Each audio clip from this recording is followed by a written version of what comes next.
So welcome and thank you so much for joining us to talk about the evolution of the corporate affairs function.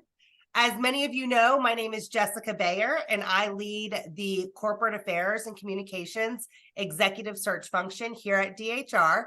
I'm joined here by my teammate, Amanda Augustine. Amanda, please wave, say hi. Amanda leads client service and client delivery on my team. And like myself, she studied communications in college, but we didn't become practitioners. We are on the executive search side. So while I'm not a communications practitioner, I have been recruiting in the communication space for more than 20 years, and I'm a huge advocate for this function. In every conversation I have with my clients, no matter what the level is, I'm always talking to them to ensure that the function has a seat at the table, that it reports to the right person, and that the function oversees every aspect of a business that has an impact on a company's reputation. And that's really what's brought us here together today to hear from three Chief Corporate Affairs Officers, Dani Dudeck from Instacart, Madeline Chadwick from Papa John's, and Donna Lorenson from Kenvue, who not only believe that the communications function is more than PR, but have also been able to elevate the communications function within their organizations. So before we get into formal introductions, just so you know, everyone should be on mute. If you have any questions, you can submit the questions through the Q&A section or the chat function. And at the end, after we get through a few hot topics, we'll answer as many questions as we can get to. So with that, I'd like to pass this over to Dani, who can tell us a little bit more about herself and her journey at Instacart. Thanks so much, Jessica. And thank you to the DHR team for bringing us all to the table. I'm excited about this morning or afternoon, depending on where you are, this conversation. So I'm Dani Dudeck, and I've spent the last 20 years on a mix of the communications and policy sides of the house, both on the agency side at Hill & Knowlton and Edelman, and then in-house at News Corp, Zynga, and now Instacart. So 5 years ago, I was recruited by the founder, Apoorva Mehta, to build the communications team. And it's been, in all the jobs that I've had, probably the most humbling, fast-growing, unpredictable, but exciting ride. And I think in these jobs, you're sort of lucky if you're able to be somewhere for a long time. And I'm one that likes to stay quite a few years if I can, where I'm at to make the biggest impact. And the Instacart role has really felt like 5 different jobs in one, because we've just gone through so much breakneck pace since I started. So I started in this sort of founder startup journey, and then we quickly moved to, the Olympics of crisis and issues management through COVID. And then I had the really unique opportunity to work on the transition from founder to a new CEO, Fiji Simo, which Apoorva recruited from Facebook to take over.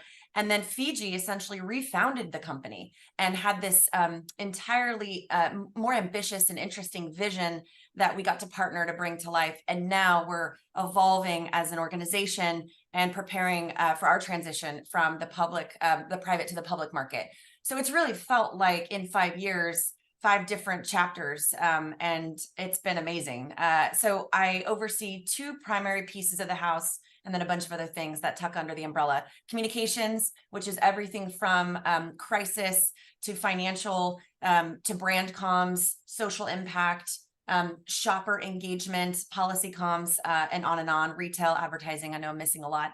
And then the policy side of the house, which is sort of government affairs, state, local, federal, research and development, public engagement, and on and on. And right now I'm spending about half my time on Instacart Health, which is an entirely new business for us, which is about leveraging our policy advocacy, our products, our partnerships, and our platforms to deliver healthier food inside the home. So I think for us, if I had to just give a quick headline, I would say Fiji's charter within corporate affairs is to reinvent the playbook and push forward in a really proactive and creative way, where she sees this as a strategic asset for the company and a competitive advantage. So that's the mindset and that's the ethos. So I'll stop there, and maybe Jessica, do you want me to turn it over to Donna perhaps to do her intro? Sure, happy to. Hi everyone, Donna Lorenson. I work at Kenvue. Kenvue was a company that just was founded on May 4th of this year. You probably know us a little bit better by our previous name, which is Johnson & Johnson Consumer Health. So we are the J&J consumer sector that was spun out in a $40 billion transaction on May 4th.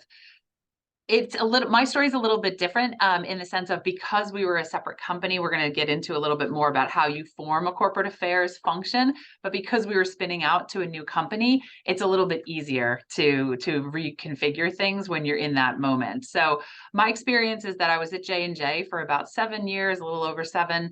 Before that, I was at Alcon, which was the eye care division of Novartis at the time. And before that, I spent 10 years on the agency side, also at Edelman, similar to Dani. It's a great apprenticeship, I would call it. When you're at Edelman, you really learn, and any agency, honestly, you just learn a ton about a lot of things. And so you have that breadth to bring a corporate affairs vision to life because you've seen so much. I also happened to work for 10 years in the Washington office of Edelman. So when you are in DC, you get also a really good perspective on policy, public affairs, and government affairs. So that's just a little bit about me. And then I'll pass it over to Madeline.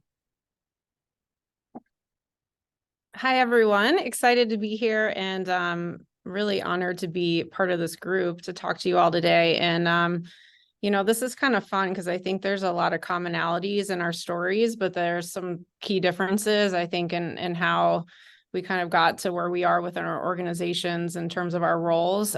So like Dani and Donna, I also started on the agency side and worked at agencies for 15 years. And my focus was really consumer PR. And then when I switched to in-house roles, I focused more on corporate comms, and really because, I wanted to broaden my expertise and I have just sort of a curiosity in general and always want to do something new and different and continue to learn. So I started at Papa John's 5 years ago. And my job when I was hired was to oversee comms. So all internal, external comms. So that would be, all of our brand PR, corporate comms, all of our internal comms. So we have franchisees. So there's a franchisee communications and are also our team member communications. But at the time, it was really focused on PR. It was a public company, but a founder-led company. And a month into my job, we had a huge crisis, and all of you have probably heard about it, so I don't need to go through the details. But it was really a moment, I think, for communications to, obviously I had a seat at the table and I was very new. So it was baptism by fire. But I think when you have a crisis, there's a real opportunity for us as comms people to not just lead through that and bring our expertise from a comms perspective, but also our leadership skills. So, it was a really traumatizing time for a lot of people, for even our executives. So bringing that kind of strong, calm, steady leadership to everyone. And then also the understanding and expertise, whether you've worked with these stakeholders or not, but I think we uniquely understand how a crisis impacts, every stakeholder we have in the company, be it, from government officials to, people who work for the company to our customers. And so out of the crisis, which really went on for about a year, lots of different things happening. I mean, for me, it was an opportunity to do a lot of things I hadn't done before and figure it out. And I think through that, I demonstrated to everyone that you could throw anything at me and I could figure it out. And so about a year after the initial crisis took place, a new CEO came on. And at that time, I had already decided, look, we need a corporate foundation. We don't have one. I'm going to do that. I'm going to start it. So I just did it. Like many of you, your ESG journey probably started from a shareholder proposal that, happened to us. I said, all right, I'll do it. So I started just taking on things naturally, raising my hand. I think when a lot of people were kind of underwater with work and really trying to struggle through the difficulty we were having through sales and other things, and just sort of stepped up and took it on. And so when our new CEO joined at that time, who's now been here with Papa John's for 4 years, he said, look, I think one, you should report to me. You've obviously been doing great work, and you are a comms and corporate affairs person from my point of view, based on the work that you've been doing. So, currently, like I said, I oversee all the communications aspects of the company, but I also oversee our corporate foundation and our ESG strategy. And I like to say I have a side hustle in government relations, because we don't really have an official team, but, I manage all of our industry relationships and partnerships, and, step up as needed when there's work to be done there. Perfect. Fantastic. And Donna, what falls under your umbrella? So what are you in charge of, and what do you oversee? So I have about 150 people globally. I'm responsible for all communications, so internal and external, media relations, crisis management. I have social impact, so all of our corporate giving is with me. Public affairs, government affairs. I have about 20 lobbyists, and public policy. So all of our policy work. Perfect. Okay. So similar teams, similar overviews, which is great. And it's good to see you were able to pull in all three of you were able to pull in so many things under your umbrella. So let's get into some hot topics that I often get questions about and would obviously love your perspective. So I talk to a lot of chief communications officers who say, look, I do all of those things. I do all of the things a corporate affairs person does, but my title is chief communications officer. Do I need to be a chief corporate affairs officer? So Dani, let's start with you. You started as a chief communications officer. You became a chief corporate affairs officer. Did you have to fight for the title? Why was the title important to you? And what has the title been able to give you in terms of being successful?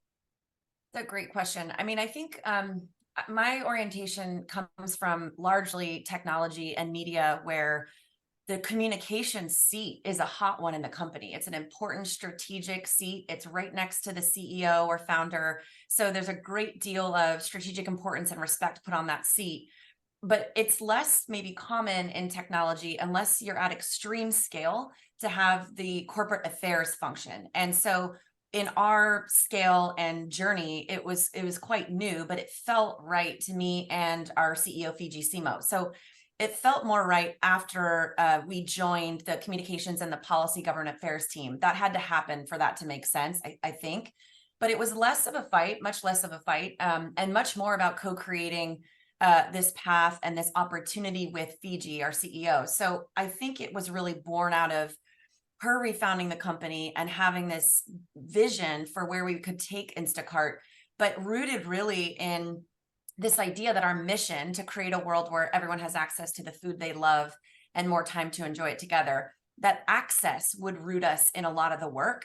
And it could be the job and opportunity and strategic advantage of a corporate affairs function to take this word access and let it really lead the day. And so that drove us to realize that Instacart Health could be both a highly viable commercial opportunity and a purpose-minded journey that the company could go on. And it could be the way we think about our thought leadership, our advocacy, and our public engagement. So it came quite naturally. I think where the really interesting pushes came from Fiji. And it's always this amazing and rare thing if your boss sees a vision for you that's bigger than the vision you have for yourself. And that is what happened to me. And so it was this sort of loving push out of, let's get bigger, more expansive, more commercially minded, and more external about all this. And I would love for you to lead that charge. So while we were discussing kind of title, role, remit, it all felt very natural. The push for me was to be more of an external advocate. And so this is unique for me, because I'm often finding myself in the last 2 decades behind the scenes, writing the words, making sure everything's perfect. And now this sort of scenario and chessboard was flipped. And her ask of me was to be the external advocate on a lot of these dimensions. So really this past year was a very big one, where we, announced Instacart Health in partnership with the White House. I was at the World Economic Forum as a delegate, speaking and advocating on behalf of Instacart Health, Milken, and on. And that was a real stretch for me. So I think the tension and the push-pull didn't come from defining the title or advocating for that. It came from trying to figure out how big we wanted to make it, and architecting that together, which was, exciting and also a bit terrifying at the same time. But but it has really worked out. And I think the last thing I'll say is, I think communications is a really important, highly strategic function in any organization. But I think the word communications implies that it's about what the company says and not necessarily what's built and designed and strategically sorted way before there are words to be said. And I do think the communications team at Instacart is the best I've ever seen in action. And the PGA side, policy and government affairs, their strategic ability to see around corners and build really unique research and develop with elected officials and create entire campaigns that are new and first of its kind. That's not just the sort of last mile of when you say a thing and issue a press release and do the interviews. It is the entire arc. And so corporate affairs very naturally to me articulated the real work behind the scenes, and it felt right. And it lined up strategically, and obviously Fiji really agreed. So I got quite lucky in the way that it came together.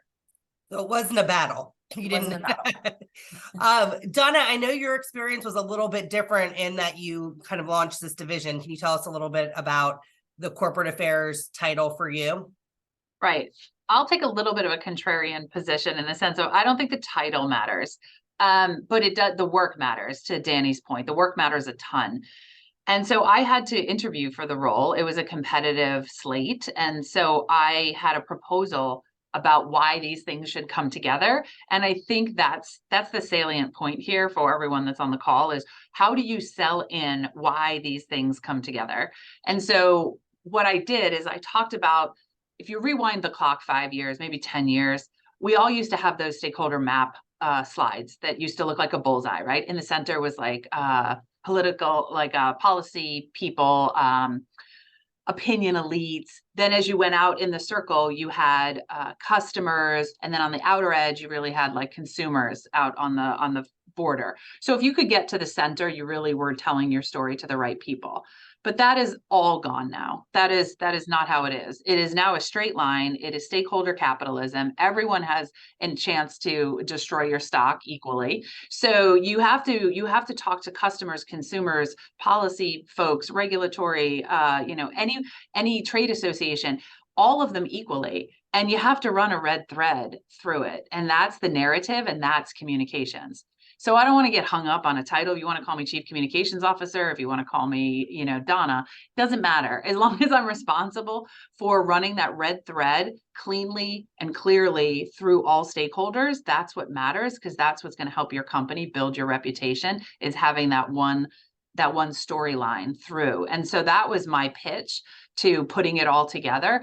Again, an easier sell when you're separating, because everything is kind of up for grabs.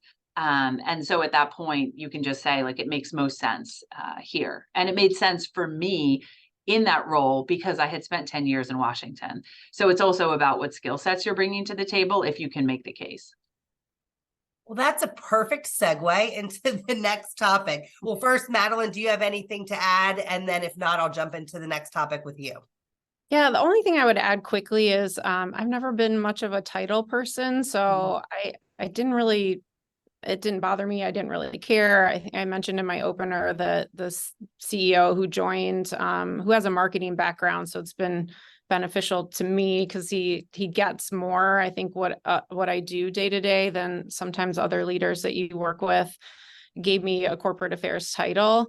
But in hindsight, I realize how much it's mattered to my team, because I don't have all communications people on my team, and they are some of the people who collaborate the most. They're the people who are leading our ESG strategy, who are leading our strategic giving. They collaborate with every organization in the company. And I think it's important for them that they're not sitting under a communications person, because it doesn't clearly define, I think, what exactly they are doing. And it's not just, writing our sustainability report. It's actually working with the organization to set the strategy for the company. Yep. Amazing. Well, on the skills topic and experience that you both just alluded to, the skills that communicators need to have are changing and evolving. So Madeline, what is it that you think you developed that made you set up for success as a chief corporate affairs officer versus a CCO? And then as you're looking at your team, whether it's hiring or doing development and learning, what skill set are you making sure your team members have in order to be successful so they are set up to grow into the Chief Corporate Affairs Officer role? Yeah, I think there are a couple important things for me. You know, I've had, I think, one review from our CEOs. I think like most people who report to a CEO, you're lucky if you ever get any feedback. The one review I've had, he said, I think of you not as a comms person, I think of you as a business person. And so I really think, and that's the biggest compliment I think I've ever gotten in my career. And I think that's first and foremost, you know, is not being a comms person, but really understanding the ins and outs of the business, really understanding how your company makes money, understanding the P&Ls, and understanding all of your stakeholder audiences, even if it doesn't report to you. So I think that's really important, and ensuring that your team understands that too, that they need to drive decisions that make sense for the business, not because they think it's something they should do because it's fun or they did it at their last company. You know, and the second thing is I'm just generally a curious person, and I'm kind of a sponge. And so I sort of listen, absorb. I think it was Donna who was talking about working at an agency and maybe things you don't work on, but you know, just by being surrounded by it, you learn. And I really take interest in things that I don't have a lot of experience in. And I tend to, you know, once I've mastered something on the comm side, you know, let my team handle that, spend a lot more time on other things where I want to learn. And I think that's just been really critical because it's given me confidence to maybe take over things or dive into things that I don't exactly know how to do, but feel like I can figure it out quickly. In terms of hiring, you know, people say this all the time, but I hire people who are good at things that I'm not. And that's important. I let them do their job and, you know, give them credibility and give them the opportunity to shine and, you know, have exposure to the leadership team. So on sort of the soft skill side, you know, culture fit is really, really important to me because my team is kind of lean and they do work with all the leaders of the company. So I believe they need to represent our culture and not just be able to do great work, but, you know, be able to thrive in the environment that we have and also live our values, which is incredibly important to our company, especially as we've come out of a huge reputation crisis and have really moved forward from that. You know, I need to make sure that I have people who are on board with that vision. You know, I think of my team as like, they are sort of the glue for the rest of the organization. And they should be sort of the beacons of the culture because they're communicating it, but they're also, you know, driving a lot of the experiences for our employees, for our franchisees, and for our customers. Amazing. Dani, anything to add there? Yeah, I would say I really agree with Madeline on this business acumen piece. So for me, I guess the list would be commercially minded, first and foremost, really understanding the nuance of how the business is run and scaled. And it just helps if someone's commercially minded and also purpose driven. And if those two things can coexist in a thoughtful way and are great for shareholders and great for employees and great for our shoppers, and the whole ecosystem works. And so we really think about the two connecting. I think the other piece in my job and function and where I am industry wise is making sure that our team members know the product pipeline inside and out in the same way that a PM or product manager would. You get a lot of street cred inside technology organizations if you're very familiar with the products, if you're a power customer yourself, and if you really understand the ins and outs of what we're building and why. And then maybe the last thing I'll say, and just because, again, for so long, I've been at these organizations, and it's good because I'm a bit of an action junkie, but I've been at these organizations that are so ripe with high highs and low lows. And so to me, I really believe a steady hand stands out. And so I look for people on the hiring side that are steady and that can metabolize change and peaks and valleys with consistency and with grace. And it's really hard to screen for that. And so what I do and how I spend my time when I am talking to people is to bring them on, I don't really sell and I don't really recruit. I expect that the craft and experience and years, all of that's there. I really spend my time on the character of the person and where they've come from and what they're bringing to the table. So an example, I just brought on a chief of staff. Her name's Lisa Kana. She's terrific. She came from the DNC and was at the New York Times before that. And I spent 3 different rounds of, 45 minutes each on character references up and down the chain of former colleagues, and asking how she metabolizes stress and thinks about change and moves through an organization with fluidity and without ego and all these things. And it's really paid off. And just building a team that way and that mindset means everybody understands that this is a lot of ups and a lot of downs, but together with continuity and grace, our team stands out, and a steady hand does stand out in my view. And I feel like if we build a team around that, whatever comes to us, and there's been an avalanche of issues in the last 5 years, they've got it. And they really shine because they're just so consistent and put together. So that has really helped for us on the hiring front.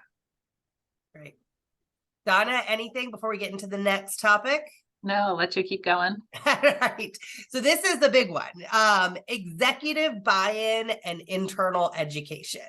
So a lot of people are wondering, like, who are the executives that you had to get on board in order to create this function or get this job or be in the role? Like, which were the key executives who you wanted to work with? And then once you created the corporate affairs function, how did you educate people internally in other functional areas as to what corporate affairs is and why it exists and why you're in this role? And so, Donna, tell me a little bit about that for you. Yeah, I would say that the 3 key people that I had to make sure we're on board with this. First of all, CEO, of course, making sure that he understood. Our head of people, making sure that she was aligned to this, because sometimes corporate giving falls under HR. And so making sure that she was aligned as to why corporate giving would fall into corporate affairs. And number 3 was general counsel, because a lot of times government affairs and public affairs fall under general counsel. So those were my 3 key stakeholders.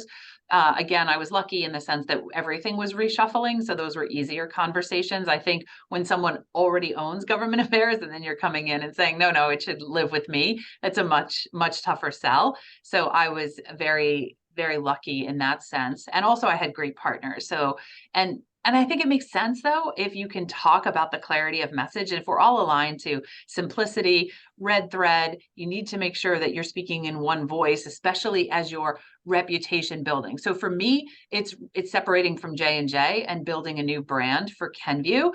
For Madeline, she's recovering, right, from a reputation hit. So anytime, though, that you're building reputation, you need to have a really consistent and clear and simple story. And so that, I think, is the selling point for those 3 individuals. Now I'm in the middle of still educating. So again, we only started May 4th with the IPO. So I'm still trying to educate, because we're running my government affairs team and regulatory are running into each other. So I need to fix that and figure out, and it shouldn't be that we should be working together and driving a bigger impact. So now I am still educating on what are we doing, what are we bringing to the table, and how do you leverage us to maximize impact for your business, because government affairs is actually one of those winning capabilities. If you're really good at it, you can really make the environment conducive for your business. So it's a winning capability that people do need to understand. So I'm in the middle of that. I'm in the messy middle. Anyone else? I mean, I would just add, I think you want to get to a place where you're not chasing constituents and getting buy-in, they're chasing you.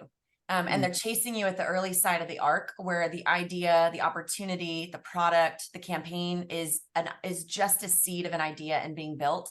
And it's such a good signal when that's happening, because it's the in demand of a point of view of us to help us see around corners. How will this land on the regulatory side? And so for us, honestly, Fiji's management team is called S Team, and there's not a member of S Team that I'm not so incredibly close with that I would say we're not connected at the hip.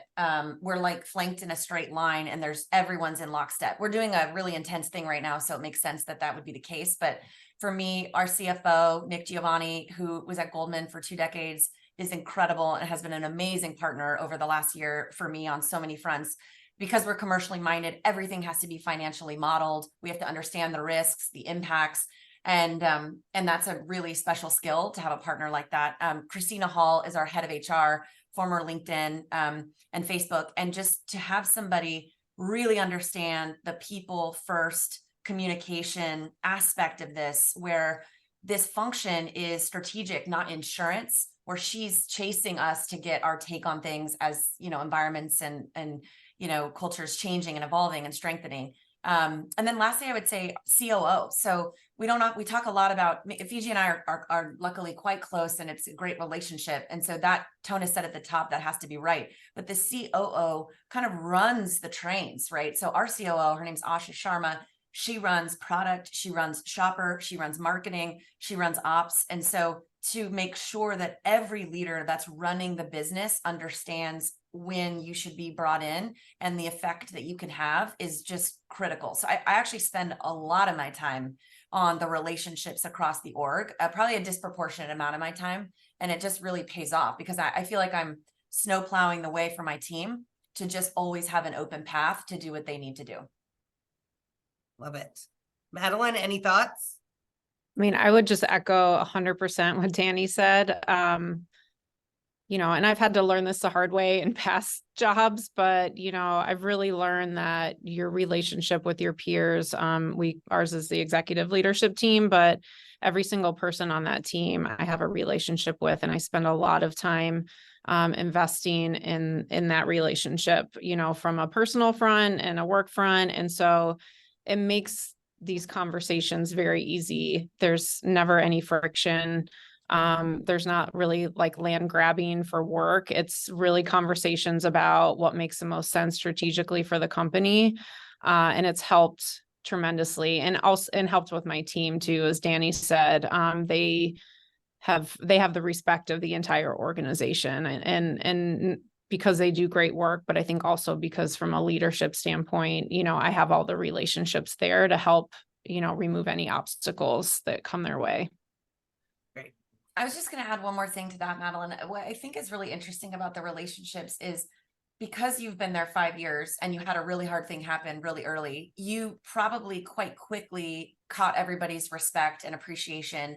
And because you had it, your team, probably more than most, because this happened to us too through COVID, they had such, psychological safety and confidence in operating because you were such a steady hand and so quickly recognized as someone that the organization could count on. And so I guess it's just a bit of a PSA for leaders out there to just really focus on your own relationships and your own kind of operating confidence, because if you have it, it radiates to your team and it gives them what they need to do their jobs. If you're unsure or your footing is a little rickety, or if you're constantly second guessing your own points of view, your team doesn't have a shot to operate with confidence. And so for us, I think you saw the same thing early on at Papa John's. It really matters. And then they can really take flight if you're steady, right, in your seat. Yeah. And we've had a lot of turnover in leadership. So yes, it definitely helped during the crisis, but then, we had almost an entirely new leadership team, some continuity, but new leaders, new CEO. So it is a constant building of those relationships, because people come and people go, and sometimes it's tiring.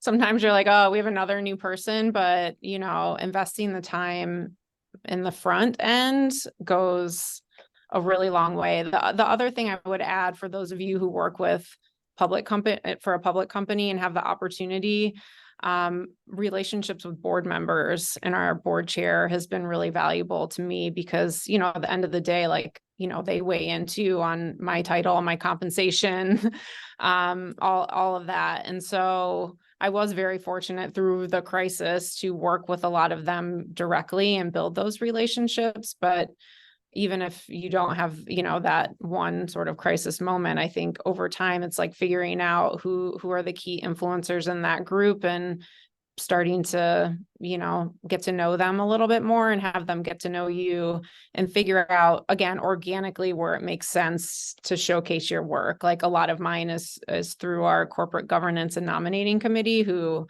has oversight of ESG. So they see my work, pretty regularly, or the work of my team. So don't discount the board members if you have that opportunity. Great. All right, we've had several questions come in that tie into these conversations, so I'm going to try and tie them in a nice, smooth way.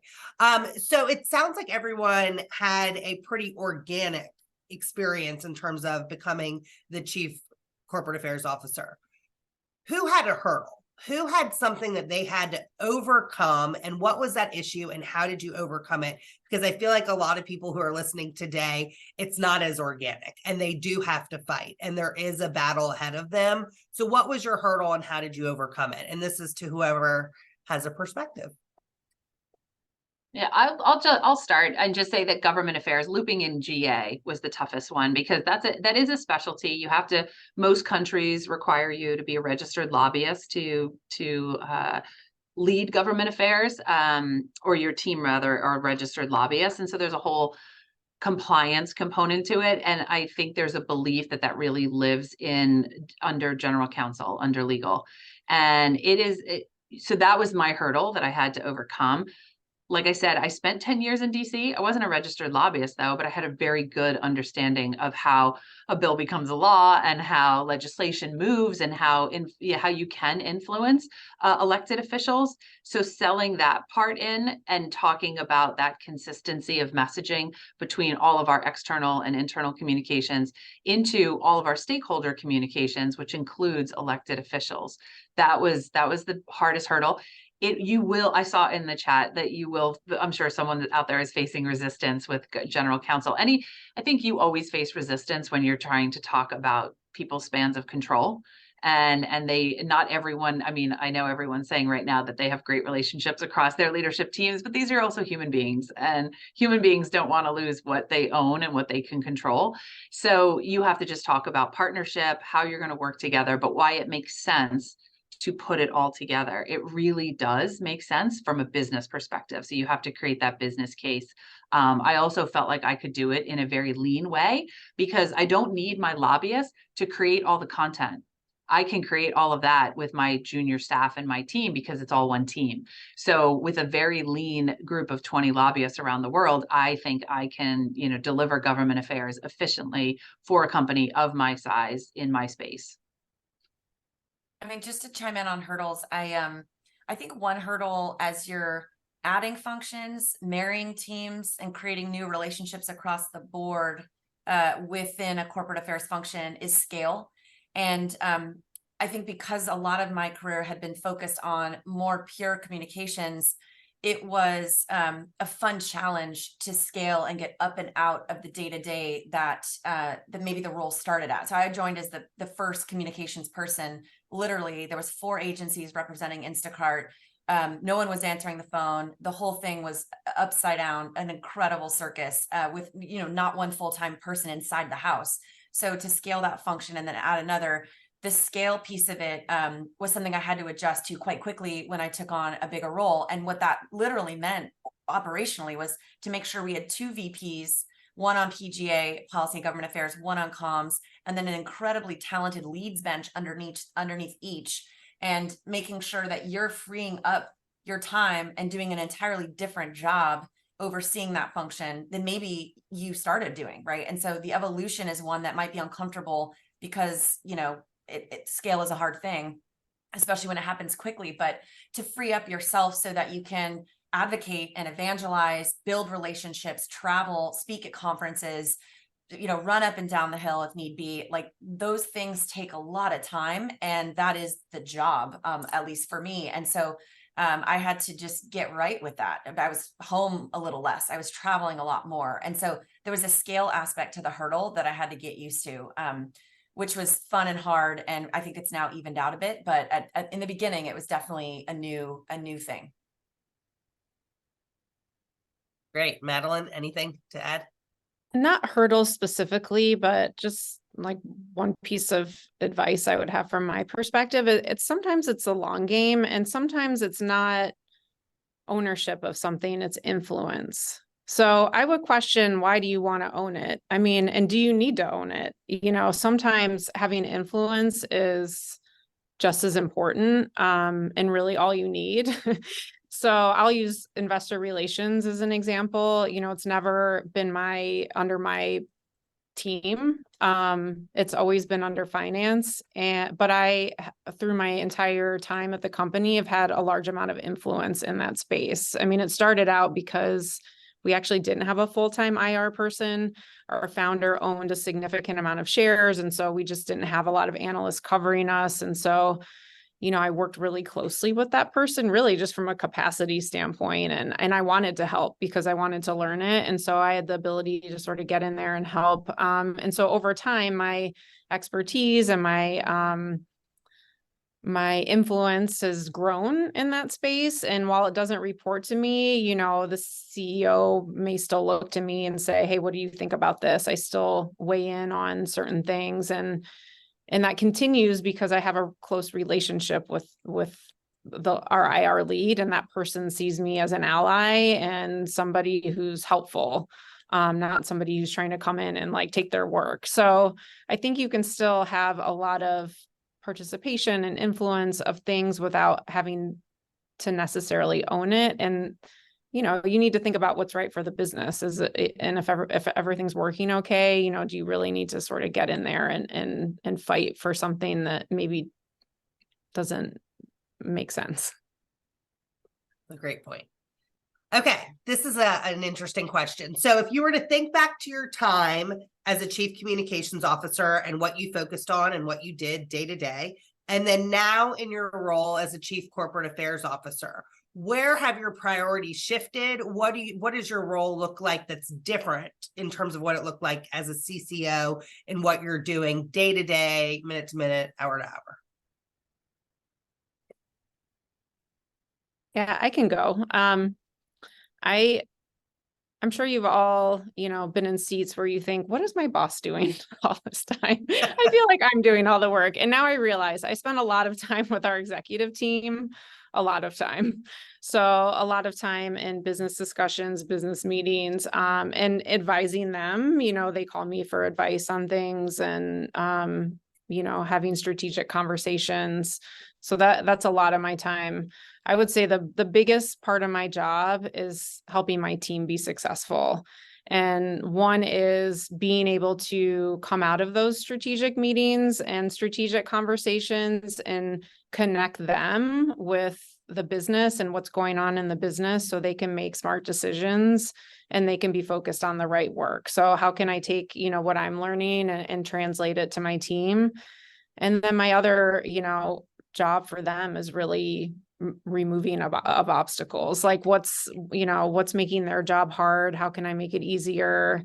Can I have conversations with people that help smooth things over? I also help them a lot be successful with the leaders that they work with. So what are they presenting to them? You know, how are they doing it? Helping them understand the bigger picture and that person's personality and, you know, what questions might come up. So a lot of it is around team and development and connection with our leadership team and our business. Yeah, I think being the head of corporate affairs as opposed to just communications, it just makes you a much more interesting person at the leadership team table because you see everything end to end. You see when legislation is proposed and you see the risk that's there. So you can flag that early on because now legislation maybe is moving through the EU and you see that it might impact an ingredient that's in one of your products. And then you're working with, so you're helping to try and shape that legislation. You're talking to the leadership team about it. Now you're working with R&D. Are they going to reformulate? If so, then they have to communicate that. And then, then maybe it's a new product and then they're going to introduce that. So like you get to see, you have more interesting things to say at the table because your remit is so much larger, as opposed to, I feel like when I was back as just a pure communications lead, it was much more that the business was handing me something and then I was charged with communicating about it. So it's like you're much more, as Dani and Madeline have both talked about, you're much more of a business leader and you're sitting at the table as a business leader who happens to have a specialty in corporate affairs or communications, but you're a business leader first, as opposed to, if I rewind the clock, 5 years. I was more of a receiver of products from my colleagues who were like, can you help me launch this? Can you help me talk about this? And now I feel like I'm in the mix much more earlier on. And again, your opinion at the table is much more interesting when you're responsible for bigger, broader remits of work. I love it. So you're invited to more dinner parties because you know more. And it's more 100%. interesting. 100%. Dani, anything to add there? No, I know we're kind of pressed for time and I see Yeah. so many amazing I know. questions in the queue, so I'm going to let you move us forward. All right. Well, Dani, tell us about your chief of staff. What does your chief of staff do? Oh, great. Let's see. Lisa's amazing. She, this role, is a really unique one. And actually at first, I wasn't sure that it made sense for the function because I really love a team that is quite flat and quite fast. And because we have such a senior team on both sides of the house, PGA and comms, I was worried that it would feel as though I've put someone in between us and they were used to such access and information and flow that I was quite concerned that an intermediary or a proxy in the middle might affect our dynamic in some way. And what I've seen since Lisa joined us in February is quite the opposite. So let's see, I would say her job is to just connect dots and make sure everything across both sides of the house have ownership, have accountability, are tracking right. I'm not chasing anything. She's making sure people are coming to us with things early, often for the right revs, that everything is in ship shape before it actually ships to the right person.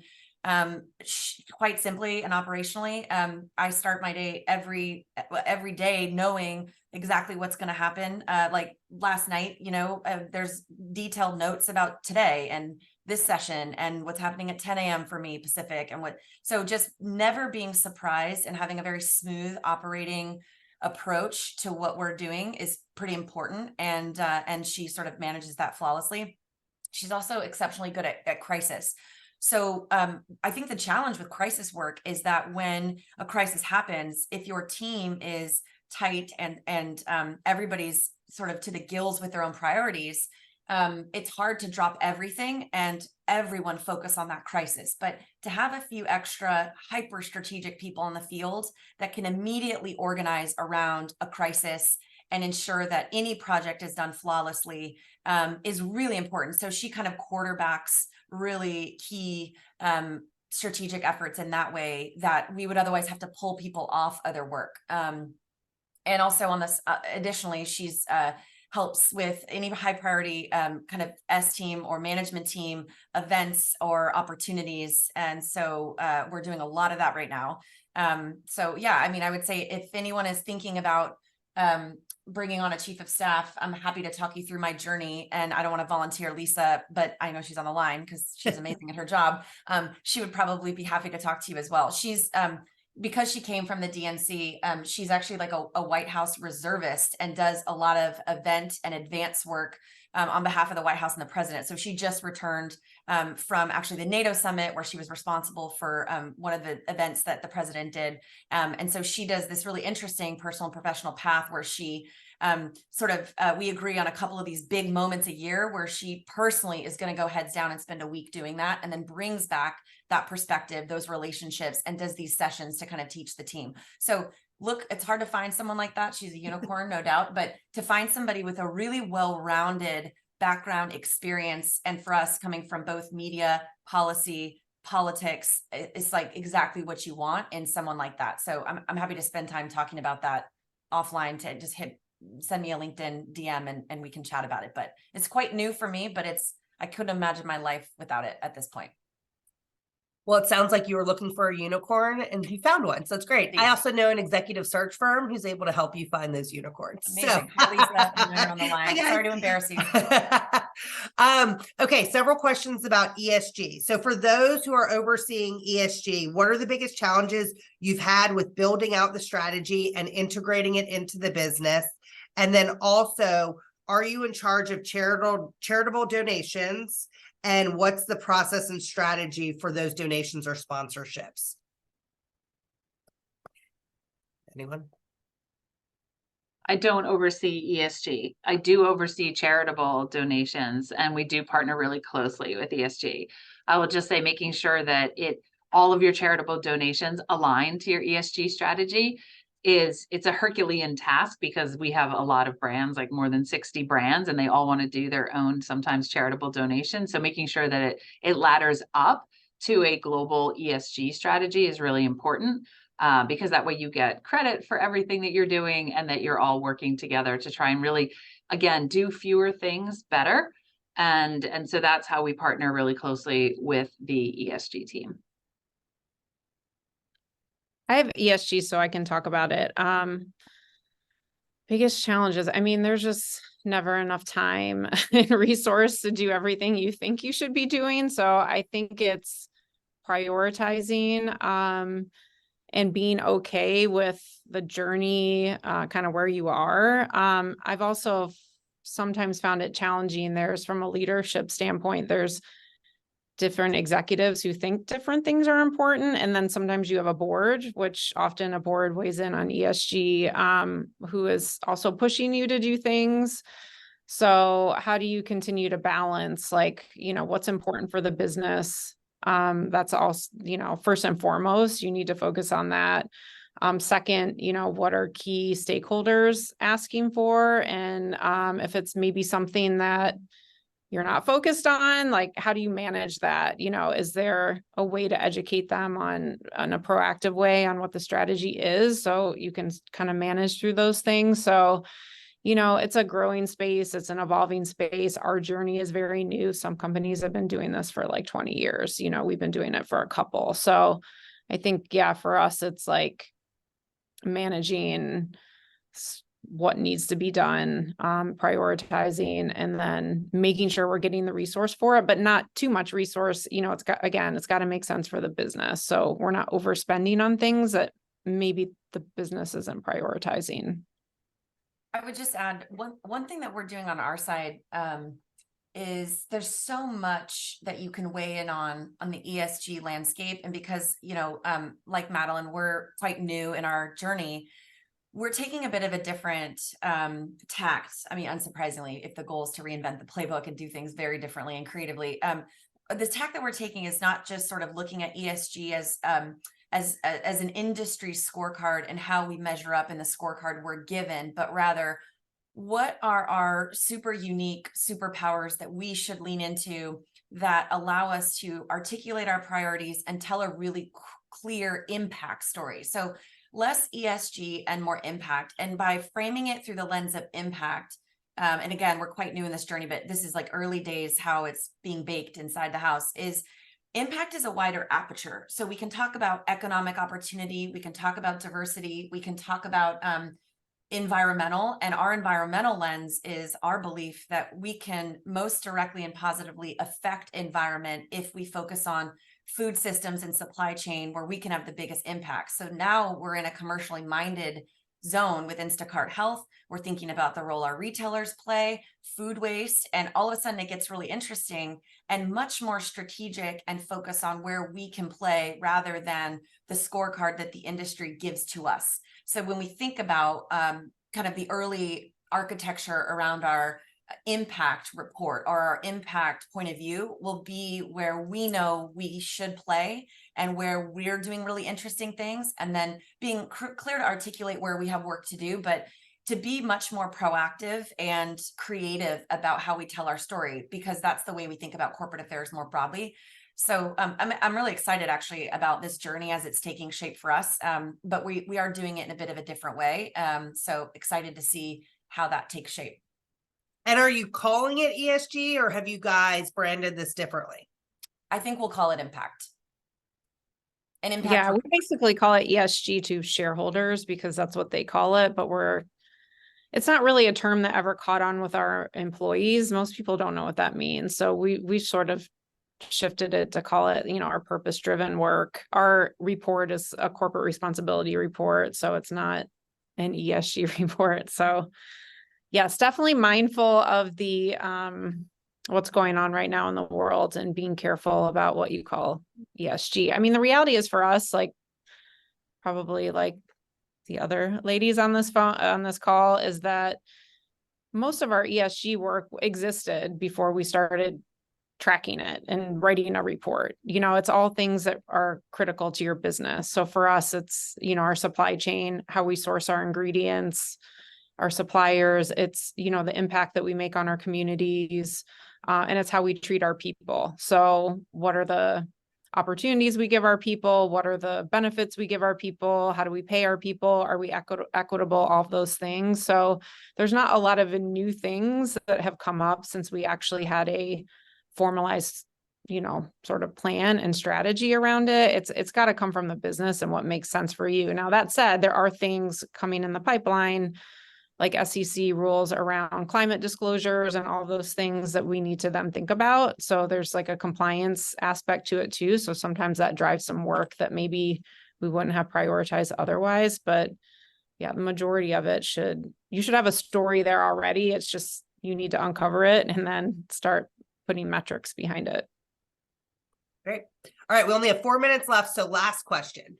The communications function has evolved so much. So now we're a corporate affairs function. If you had to peek behind the curtain, what's next? How is it going to continue to evolve? What are you going to continue to look at, to own or take over next? Thinking AI and just into the future. Does anyone have a perspective on like what's next for this function? Or do we still just need to get it established where it is now and continue to promote corporate affairs as a function?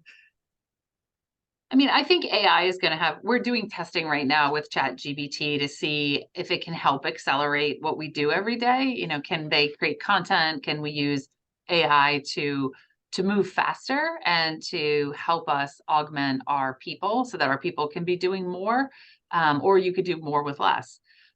So that's probably the next evolution. I don't think there's I don't have any big plans of like a land grab or anything like that of trying to take over more. It's really about how do you make the function more impactful. And the quicker you move, the more you can prevent crises, the more you can see risks ahead of time and de-risk the business, the better. And that's really the future, I think, is right now. Sometimes I feel like we as communicators and corporate affairs professionals are on janitorial duty. We are cleanup crews who come in after something has happened and repair.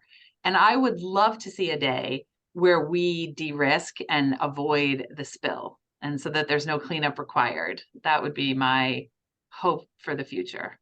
I love that, Donna. And I think that's so right. And it feels like that's where things are trending. I would say just a thought for leaders on the call to make sure that when those de-risked moments happen, right? So it's a bit like the Secret Service, right? Nobody knows what they've saved or what stories they've killed or what near disasters they've avoided. But if you can quantify those, it really matters. So I spent a lot of time with the policy and government affairs team this last year, quantifying the regulatory risk they've avoided, the nuance in legislation they've added, and then just really adding up every dollar and cent to make sure our CFO sees that clearly, our CEO sees that clearly, because the more it's clear that de-risk is commercially better for the business and a strategic edge, not insurance, not janitorial, the bigger seat at the table this function will have, because word will get out that having a smart corporate affairs team and one that's really on their front foot saves you money, makes your business better, and ultimately makes the company stronger. And I think we could, the more we do that inside the house, the more it'll be clear to every business leader that this is a critical function for business success. Love it. Great. Well, thank you so much, Donna, Madeline, Dani. It's been so great to have you. Thank you for everyone who joined the call. There were several questions we didn't get to. I will make sure that I get the answers to you, posts on LinkedIn and whatnot. But again, Jessica Bayer, I lead the corporate affairs function here at DHR Global, and I'm so glad that we had this panel. Thank you. Thank you. Thank you, Jessica. Thanks, guys. Everyone for the great questions too. Appreciate it. Okay.